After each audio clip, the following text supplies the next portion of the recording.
Hello, my name is Yeji, otherwise known as ANdmadeco here on YouTube and on Instagram.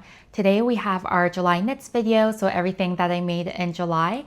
And before we get started with all of that, I want to say a huge thank you to everybody who's joined our Flower Power Mail that happened from July 1st to the 31st. If you've joined us, thank you so much. If you've made anything flower related, thank you so much.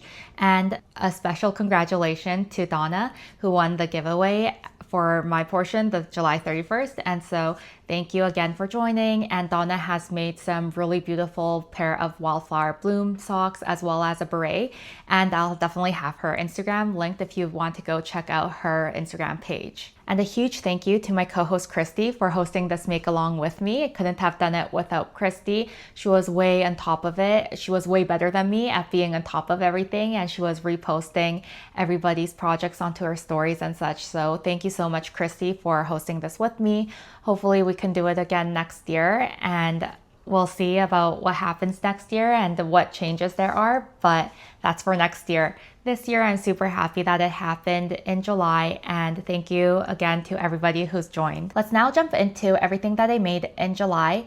And I've made quite a few things in July, which is surprising because historically July has been my slowest month of making. So I'm really excited that this year I was able to keep up with knitting and that I was really excited to do so. The first item that I finished in July, I actually mentioned in my June makes video, and that is Make Myself Flowers Vest by Vex Knot Studio. I also have a project vlog on this vest, project vlog number 10, if you'd like to look more into the process of me making it. And then in episode 37, I have two garments that I finished. The first being the Sardine Sweater by Sweater Weather Ceramics. And I also have a project vlog on it, number 11. And in that video, I have also finished the Stockholm Slipover V-neck by Petite Knit for my mom.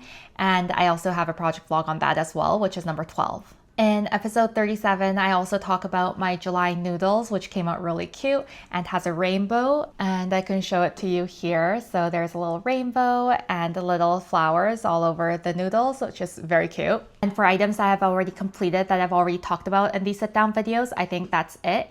And I have quite a few finished objects to mention in this video just because I have quite a few small projects that I've completed.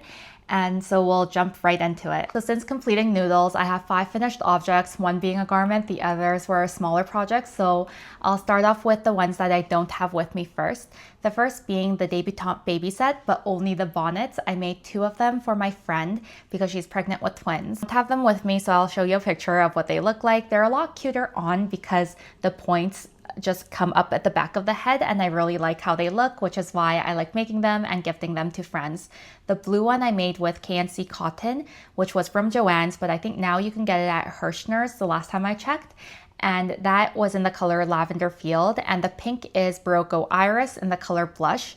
And this yarn was gifted to me by Little Knits for a preview knit, and I've knit my daughter the same Debutant Baby Set, the bonnet, before, and now I just made another one to gift to my friends. But this one I made in the 3 to 6 month size, which is the second size in the pattern, and the pattern is by Elizabeth Sullivan, and it is a free pattern. For both of these patterns, I used the recommended needle size, which is a US 7, a 4.5mm needle, and I'm really happy with how they turned out. They blocked in a day, and I was able to give them to my friend during her baby shower. The second finished object that I don't have with me that I like to talk about, technically third finished object, but second because the first, they were baby items, they count as a set. This one is the Frame Your Face Cowl by Andrea Mowry, and I knit the worsted weight version. This was a sample knit for La Mercerie, and I've since asked them and they said I could talk about it, so I'm talking about it now. I know I said I would knit this before. I wasn't sure if I could show the colorway and such, but they said I could, so I'm doing it now. For this cowl, I used Knitting for Olive Heavy Merino in the color Navy, and the color changing yarn is Yarn Jam, and I'm not sure of the colorway. I think it's a collaboration with La Mercerie and Yarn Jam, and it's a hand spun yarn, not spun by me. It was spun by Jess of La Mercerie, and she hand spun it, and I think that's why it took a while for me to finish the cowl, because when they first sent the yarn, they sent one hank of the hand spun yarn, and then it took a while for the second hank to come in, so I couldn't finish it. But in that time I blocked it, and so all I had to do was the last half of the last motif. I just seam blocked that, mattress stitched the cowl and I sent it back off, and they said that they've since received it, and so everything on my end is completed for that cowl. This cowl was super fun to do. As you know, I love color work. Knowing that my color work is a little loose, I decided to go down a needle size for this cowl. I did it out of a US 6, a 4mm needle, instead of the recommended 4.5mm US 7 needle for the worsted weight version. There are two versions in the pattern. One is a sport weight and one is DK, or one is a sport weight and one is worsted.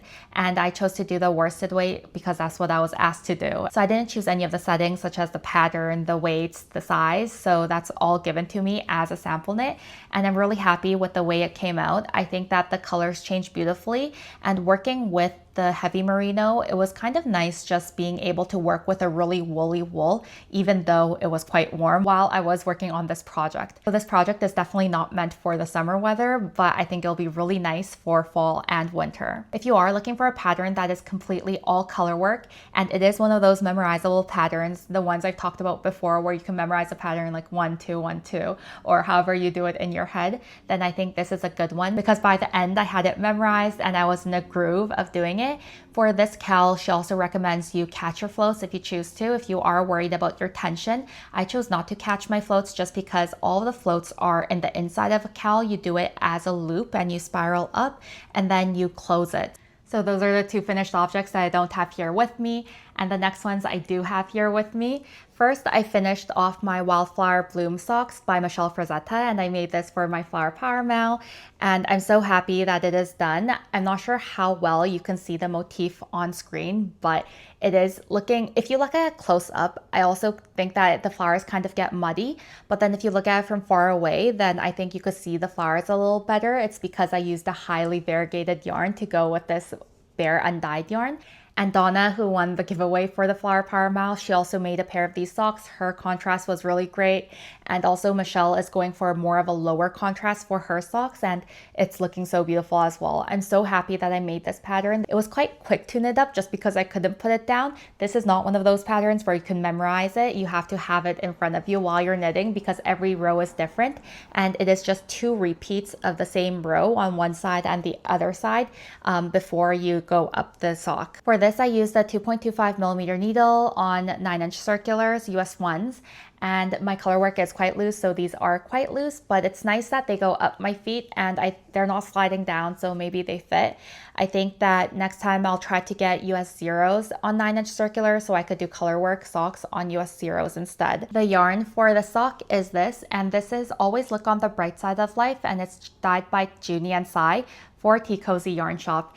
And so it was dyed for Tea Cozy Yarn Shop's 1-year anniversary of Emily owning the shop, and saying that Tea Cozy Yarn Shop also does have an annual sock make along, and the hashtag is TCY Socks 2025. And last time I said it was something different, but it is TCY Socks 2025.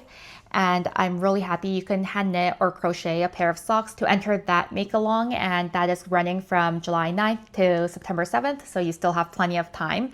I'm really happy with how these turned out. The yarn skein is super fun. It has bright greens in it, bright purples, pinks, blues, everything, and it was inspired by a mural that was a picture of Emily's kids in front of the mural. And the mural was painted by Angelina Villalobos Soto. I think that's how you pronounce her name. Her Instagram handle is @179, and I'll have her link below as well. And the bare yarn that I used is Plymouth Yarn's Dye For Me Happy Feet. I think this is a yarn that you're meant to dye up, but it works really great as just the white bare yarn, a cream, more of a natural color.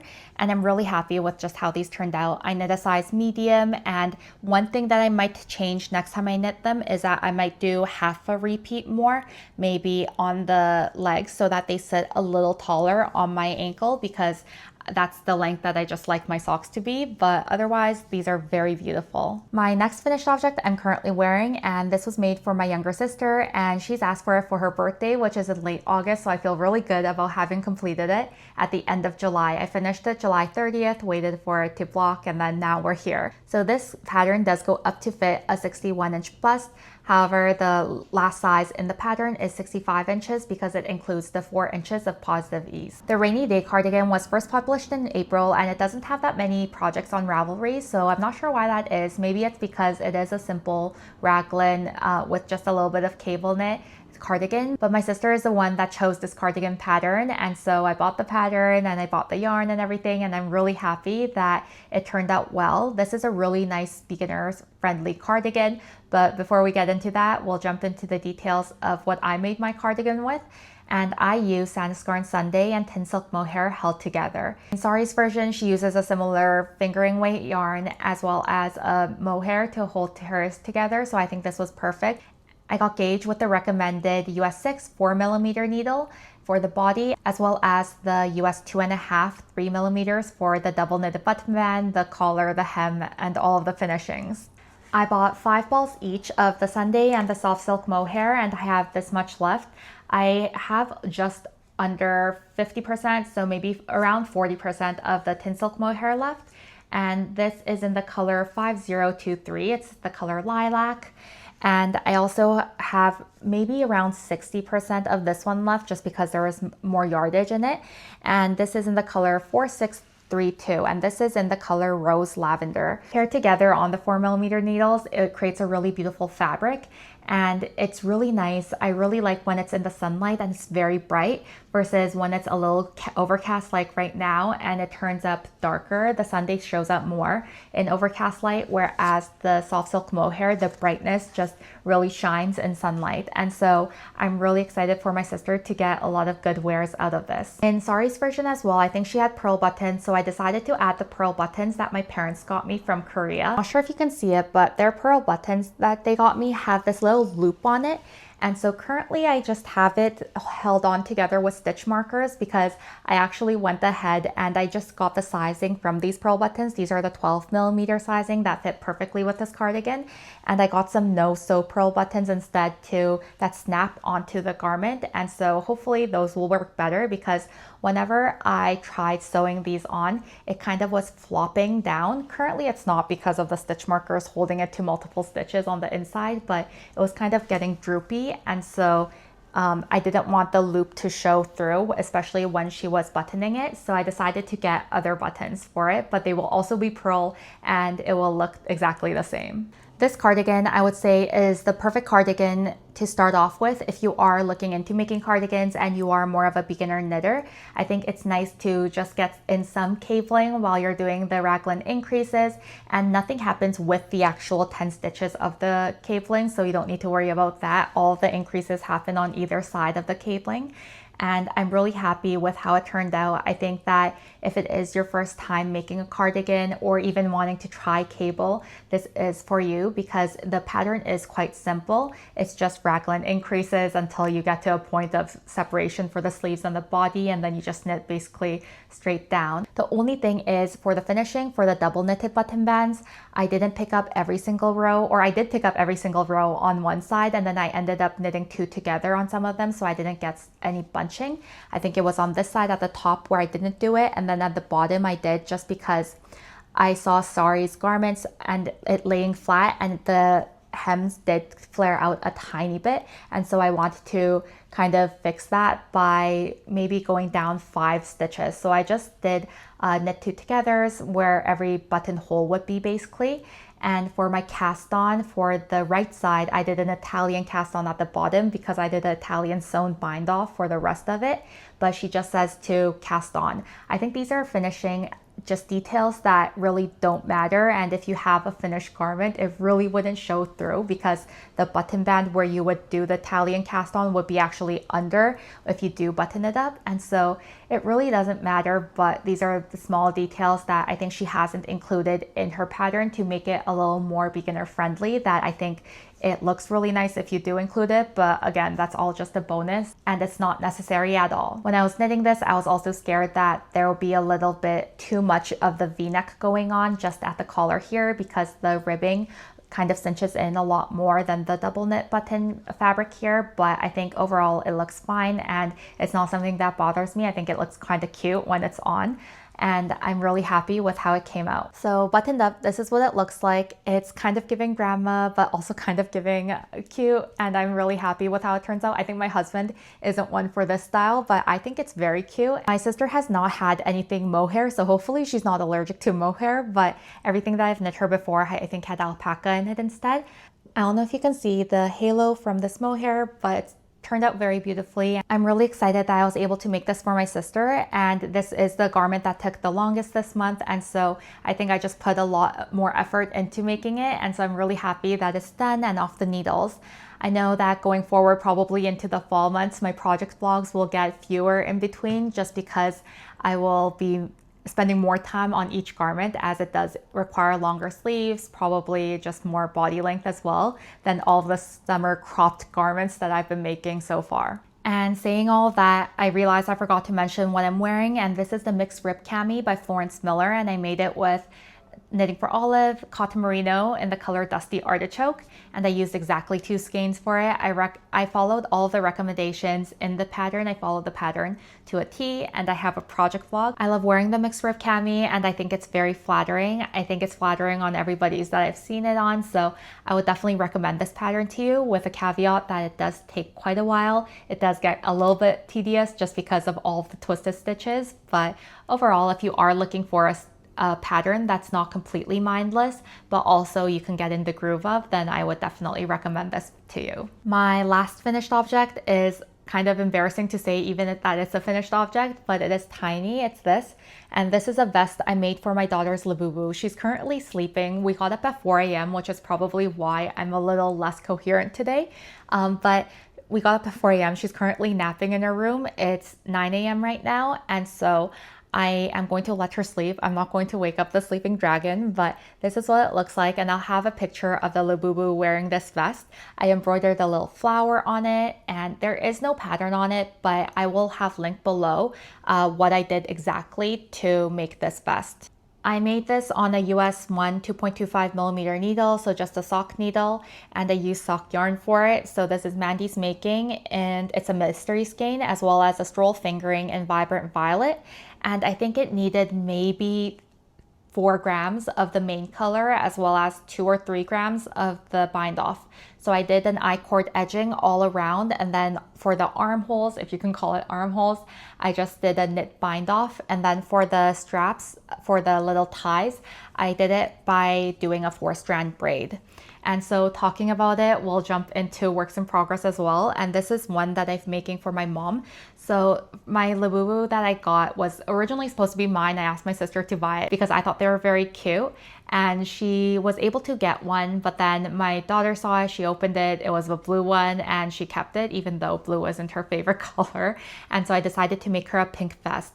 And then after all of that happened, I decided to get a few more Labubus to give away, one for my younger sister, one for my mom, but my mom has asked for hers to come with a vest, so she's waiting for her. She's waiting a little bit for hers, but I just made the vest today, this morning, and I still have to do the armhole edging, which is why this is a work in progress currently, but this is what it looks like up close. And for this, I used the Artisan Sock Base by Hazel Knits, and the main color is Hippity, the orange color is Sassy.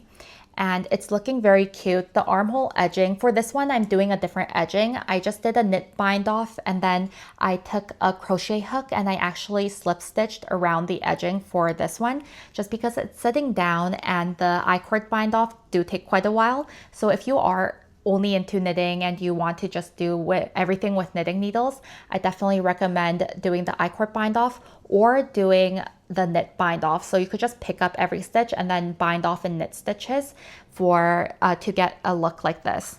And then to get more of a slip stitch look, it looks almost the same as the knit bind off, but it just goes by a little quicker. So this is what I did with the crochet hook on the edging up front here versus the armhole and the side here. I know there's a lot of talk about how Labubus feed into overconsumption, and I completely agree, and I fell for it completely. It's just very cute. I know that I have mine, or my daughter has mine, and so we'll have that one, and my mom has one now, and so I think we're set. I won't be buying any more, but I do have to say that they are quite cute and they bring me a lot of joy. My second work in progress is one that I'm quite happy to show you because I've been talking about this project for a long time, and it is my Dagmar Jacket by Petite Knit. And Maddie by Thread Knits and I are knitting this as buddy knits, and we have a whole plan, and I am sticking to that plan. So by the end of July, we're supposed to do the front panels and then join in the round. And so I've just joined in the round, haven't done even one row since joining in the round. So this is the July makes video, and I'm showing this as a work in progress now. In the August makes video, this will be a complete finished object because we have a whole plan for it. So just joined in the round by the end of July, and then by mid-August sometime, we're supposed to be done the body as well as the button band and the collar. And so I think we have 3 weeks for that and then 2 weeks for the sleeves because August does have 31 days. So it's somewhat divided evenly, and I'm really excited to work more on this project as well. For this, I'm using the recommended needle size, which is a US 7, a 4.5 millimeter needle, as well as the yarn is Cascade Yarns in Liberty Heather. And I think the color is 9560, but if I'm wrong, then I'll definitely have it on the screen. So I won't go too deep into the Dagmar jacket, as I've talked about it quite a few times, and it is a slower knit for me. My next work in progress, I just cast on yesterday, and I've done the yoke portion of it. So I think I have to do short rows, and this is a test knit. I'm getting ahead of myself, but this is a test knit called I'll Be Home for Christmas or Home for Christmas sweater. And this is by Renard Under Me on Ravelry, or her name is Morgan, and she's a French designer, and she had a test knit call, and I thought this would be perfect to knit for my daughter for Christmas, although it is in navy. It's a color work sweater. As you can see, the body is mainly in the main color, which will be the navy, but it's looking so cute. The little Christmas trees on top of the red car is just adorable, and I couldn't help myself but sign up for this test knit. And the fabric is also turning very squishy. So the yarn I use for this is, for the white, I use Wool of the Andes worsted in the color white. For the red is Papaya Heather, and it is a heathered red. So it has red and orange in it. And then for the navy, it's called Midnight Heather, also by Wool of the Andes worsted. And then the green is, mentioning Maddie, it's from Maddie. It's the Cascade Yarns in the yarn Quattro, and the Quattro yarn has since been discontinued. I can't remember the color number, but I'll definitely have it on the screen, but I'm not sure that you can get it anywhere now. And so it's looking very cute. I'm excited to split for sleeves. So how this test knit works is that every time you do, I think it's in 3 parts. So she sends you the first part, which is this, and then I have to knit it and then send her a picture, and then she sends me the next part, and then I knit it, send her a picture, and so on. So the reason she's doing it that way, she says, is because she's had some issues in the past where people have ghosted her, or it just wouldn't get finished on time, and I think she just wants to prevent knitters, or her patterns have been leaked. And so I totally knew that going into it, and I respect it, and I can do that. I mean, I can knit it in pieces. It's not a big deal. And also she's very fast in replying to emails. So as soon as I sent her this picture yesterday, I went to sleep, and by the time I woke up in the morning, she had already sent me the next part of it.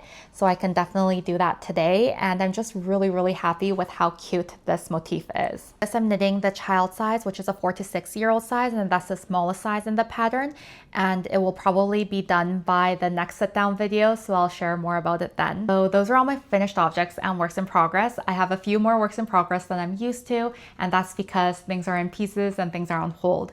So I'll keep you updated on how everything ends up landing and how I finish everything. And of course, I'm continuing to make project videos for all the items that I'm working up. Now I want to talk a little bit about acquisitions and plans.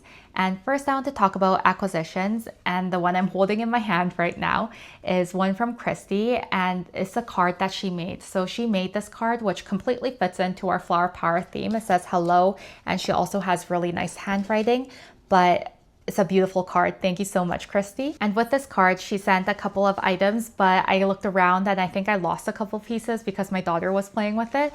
But I have the Deegan pouch here to show you, and it's a fish pouch, and you know how I've been into fishes, and it's fish roll summer, as Maddie by Thread Knits would say.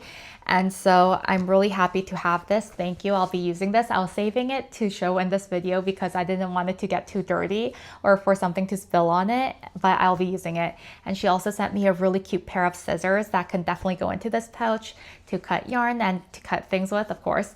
And then also a few paper clips and things, but my kids have taken those. So that's really nice of Christy, and thank you again. So for this video, I only have one yarn acquisition that I'd like to share, and that is the Wandering Flock. And I bought this off of Amy Sherr's website, and that is because I was watching Stephanie of Edible Thoughts Makes video on her relaxed tee. When I first saw it, I was like, oh, it's beautiful. And then the more she was talking about it in her video, which I'll definitely have linked in the description, I just was completely influenced and I bought it right there on the spot. So I bought this yarn as well as the pattern. So the yarn is Wandering Flock Cotton Lino, and this is 35% organic cotton, 30% mulberry silk, 20% linen, 15% baby alpaca, and it has 238 yards for 100 grams. This is in the color navy and this is in the color poppy. And I bought this because Stephanie did little poppy stripes throughout hers, and she had a purple lilac color for her relaxed tee, and she used, I think, around, when I checked her notes, it was around 2 and just a tiny bit of the poppy skeins of yarn. And so I think that with a little less ease in my garment, a little shorter of sleeves, as well as maybe a little more cropped body, I can do thicker stripes and alternate the navy and the poppy, and so it will make a more of a striking t-shirt, a very striped t-shirt. And I'm excited to do it. I think that the relaxed tee, the pattern is beautiful. It has contiguous shoulder shaping, I think, based on what Stephanie said. So it has different rates of increases. So there's a slight S line and it lines your shoulder beautifully. I'm really excited to make that pattern. And it is something that I want to make this season before it leaves my mind. I bought the pattern for it and everything, so I might do it soon. However, saying that, so this is all I have in terms of acquisitions, completely influenced by Stephanie. And thank you again, Stephanie, for your video. And your version is so beautiful. But saying all of that, I did sign up for a test knit. So now we're jumping into plans. And I have this yarn just out here on my cabinet and I was looking at it, and I had already signed up for a test knit called the Mirror Cami by Alex of Skinny Dippin' again, whose patterns I love. She's the one that designed the Anju tank, the Anju sweaters, I think she's most known for, but I've also knit a lot of her other patterns like the Wayfinder tee, as well as a few hats, Ning Beanie Cassia hats. So I'm really looking forward to making the cami as it's done on a 4.5mm needle. So I think it'll be a very quick knit. For that one, in my size, I think I only need one of these. So I'm thinking of taking the poppy and making a camisole with this, and then going to Flock Fiber Festival and buying another poppy or another yarn to pair with the navy to make the relaxed tee, because the cami, of course, is a test knit. It has a deadline. It has to be done quicker, and the pattern will be a lot faster because it's done on a US 7, a 4.5mm needle on a sport weight yarn. So that's my current plan. And I know that I've been signing up for quite a few test knits, like the Home for Christmas, this. I still have to work on my Prospect Pullover by Toriu, as well as the Finch Sweater by Dalbodre.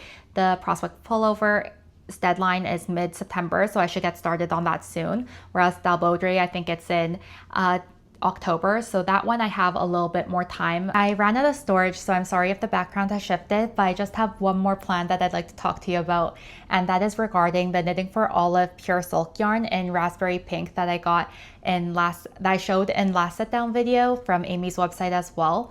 And I showed my mom this yarn as well, and she also loved it, as I thought she would. And I think I want to make her a Vanilla top by Sari Nordland, and it's in her book. Sari has since come out with a full-on lace Vanilla top, as well as a Vanilla top light, I think, which is done in fingering weight yarn, as the one in her book is in DK weight. This is what the top looks like. And this is very similar to the Kutar top that I've made before, and I've gifted that to my mom, or she's taken it from me. She says she liked it, and so I said she could have it. So I've gifted it to her, and that one I made in Ritual Dyes Undine in the color Rye, and she's worn that so many times since. And I've gifted it to her, I think 2 or 3 weeks ago, and she's worn it almost every day that I've seen her over a t-shirt, which is really nice to see. The Vanilla top has a similar shape, so I think that this will be very fitting and she'll find it very comfortable as well. However, it is a DK weight yarn, so I can strand 2 of these together and it won't take as long to get through. And that's because my mom is leaving at the beginning of September, and so I want to make sure that I have this done before then, if I do get around to doing this. I have quite a few plans, quite a few things that I want to knit right now with all of the test knits that I've signed up for, and just in general, the Anna Cortez pullover I want to make for my husband, and all the things that I've mentioned before. And those things are still on my mind and I just keep adding in things to my queue. But because this is more of a summer knit and because it is a gift knit for my mom who is leaving soon, I think that I should get around to knitting this sooner rather than later. That's all for plans and acquisitions, and in general that's everything that I've knit in July and a little bit of what I'm working on, and we'll finish in August. So in August, my next sit down video will probably be in 2 weekends, because next weekend is Flockfiver Festival and I'll have a recap video of my experience at Flock, and I probably won't talk about my projects in that video. And then in the video after that, I will have a regular sit down video talking as I talked through in this video. Between those videos, I will of course have more project vlogs up as I finish projects. I'll probably have another small projects vlog up talking about just the frame your face cowl and things that I couldn't mention before. So those are videos to look out for from me. Thank you so much for watching again, and if you can, please like, comment, and subscribe, and I really hope to see you at Flockfiver Festival if you are going, and if not, then I'll see you online. Thank you so much. Bye.